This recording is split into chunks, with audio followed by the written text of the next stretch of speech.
नमस्कार, मी गणेश शेळके सिटी प्रॉपमधून आपल्या एक नवीन व्हिडिओमध्ये मी आपलं स्वागत करतो. जसं की आपल्याला माहीत आहे, मी जेव्हा पण व्हिडिओ बनवतो, तर माझे व्हिडिओ हे जमीन खरेदी विक्री संदर्भातले असतात.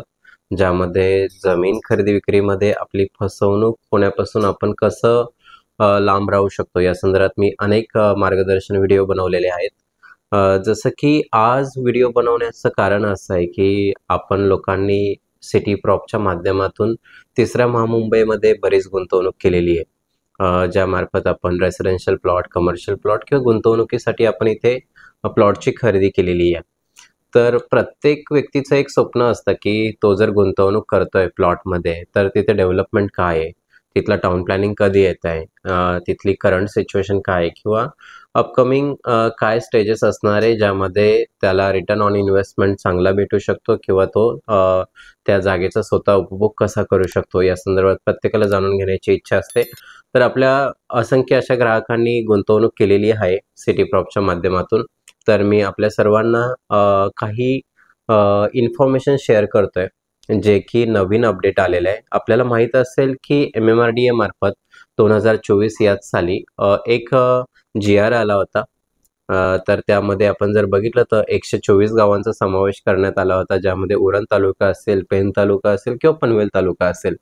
तर या सर्व गावांचा पुढे विकास कसा होणार आहे, डेव्हलपमेंट प्लॅन कसा असणार आहे, तर या संदर्भात 24 डिसेंबर 2024 म्हणजे कालच आपण जर बघितलं तर असंख्य अशा मराठी किंवा इतर वृत्तपत्रांमध्ये MMRDA तर्फे काही प्रस्ताव देण्यात आलेले आहे, काही न्यूज देण्यात आलेल्या आहे यामध्ये.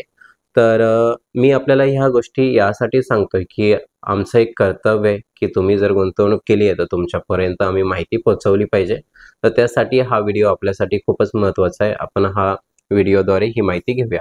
जसं की आपण जर बघितलं तर MMRDA मार्फत जी काही न्यूज आपण जर बघितली कालच्या वृत्तपत्रांमध्ये, तर त्यात असा विषय आहे, 26/12/2024 पासून ते 27 जानेवारी 2025 पर्यंत निविदा मागवण्यात आलेल्या आहे. तर ह्या निविदा या संदर्भात आहे, की कुठलाही टाउन प्लॅनिंग स्कीम बनवत असताना पहिलं जमिनीचं सर्वेक्षण होणं महत्त्वाचं असतं. तर यामध्ये जर आपण जर बघितलं तर हवाई सर्वेक्षण असेल, जमिनीवरील पडताळणी असेल, जमीन मालकी संदर्भातले दस्तावेज असेल. हवाई सर्वेक्षणमध्ये कसं विषय यामध्ये असं असेल, की आपण जर बघतोय, की ग्रामपंचायतचा हद्द असते, गावठाणची हद्द असते किंवा तिथे असणारे डोंगर किंवा काही नाले वगैरे असतात किंवा काही खाडी जमिनी वगैरे असतात. या सगळ्यांची यामध्ये सर्वेक्षण होणार आहे. जमिनीवरील प्रत्यक्ष पडताळणी देखील होणार आहे. त्याचनंतर जे काही खरेदी विक्रीचे व्यवहार होतात, रजिस्ट्रेशन होतात, त्यांचे दस्तावेज देखील चेक केले जाणार आहे. त्याचप्रमाणे नकाशांचं संग्रहण करणे असेल किंवा महसूल सोबत ही माहिती सर्व क्रॉस व्हेरीफाय करणं, या सगळ्या गोष्टींचा यामध्ये समावेश आहे. तर हे कामाचा जर कालावधी जर आपण जर बघितला, तर हा कालावधी आहे 7 महिन्याचा. बरोबर. 7 महिन्यामध्ये हा सर्व अहवाल जो आहे तो तयार होणार आहे. म्हणजे नक्कीच आपण जी काही गुंतवणूक केली आहे, त्याचं एक प्रत्यक्षात रूपांतर आपल्याला लवकरच बघायला भेटणार आहे. या संदर्भात अजून एक न्यूज आलेली आहे. ती आज MMRDA थ्रूच माननीय संजय मुखर्जी साहेब यांच्या थ्रू आलेली आहे. ती देखील मी तुम्हाला सांगू इच्छितो, की आपण ह्या न्यूजमध्ये जर आपण जर बघितलं, तर न्यूज या संदर्भात आहे, की तिसऱ्या महामुंबईचा जो विकास होणार आहे, डेव्हलपमेंट प्लॅन जो होणार आहे, तर यामध्ये जर बघितलं तर हा सगळा परिसर जो आहे हा अटल सेतू प्रभाव क्षेत्रातील आहे. मग यामध्ये उरण असेल, पेण असेल किंवा पनवेल असेल. बरोबर. त्याच पद्धतीने नवी मुंबई इंटरनॅशनल एअरपोर्ट याचा देखील इथे प्रभाव होतोय. तर एकंदरीत 124 गावं हे तिसऱ्या महामुंबईमध्ये समाविष्ट करण्यात आले होते. त्याचा मास्टर प्लॅन बनवण्यासाठी सल्लागार नेमण्याची प्रक्रिया MMRDA कडून सुरुवात करण्यात आलेली आहे. याचा जो काही प्लॅन आहे तो ऑगस्ट 2026 पर्यंत आपल्याला बघायला भेटणार आहे. म्हणजे आजपासून जर पकडलं आपण, तर साधारण 1.5 वर्षामध्ये आपण जी काही गुंतवणूक केली आहे, त्याचा मास्टर प्लॅन आपल्याला बघायला भेटणार आहे. ही एक आनंदाची गोष्ट आहे आपल्यासाठी, की जेणेकरून आपण गुंतवणूक केली असेल तर चांगली गोष्ट आहे, किंवा अजून कोणाला गुंतवणूक करायची असेल तर त्यांच्यासाठी सुद्धा ही नक्कीच एक चांगली महत्त्वाची गोष्ट असणार आहे. यामध्ये जर आपण जर बघितलं, तर मास्टर प्लॅनमध्ये काय असणार आहे, तर तिसऱ्या महामुंबईमध्ये IT पार्क असेल, लॉजिस्टिक पार्क असेल, रहिवासी भूखंड असतील, बरोबर. त्याच पद्धतीने रोजगाराच्या मोठ्या संधी उपलब्ध होणार आहे. जसं आपण बघतोय की या भागामध्ये रेल्वे लाईन कनेक्टिव्हिटी आलेली आहे किंवा चांगले हायवे बनलेले आहे किंवा एअरपोर्ट बनतंय.